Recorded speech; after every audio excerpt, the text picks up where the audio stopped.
So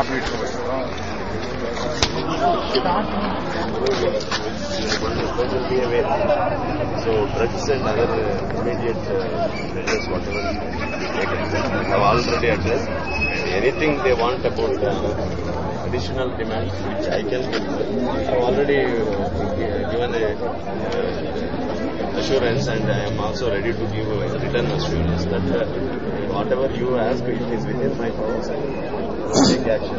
But they are insisting that unless this type of issue is resolved, they don't want to come to work. And also they say they are linking the issues to the other colleges also. So they want to show this on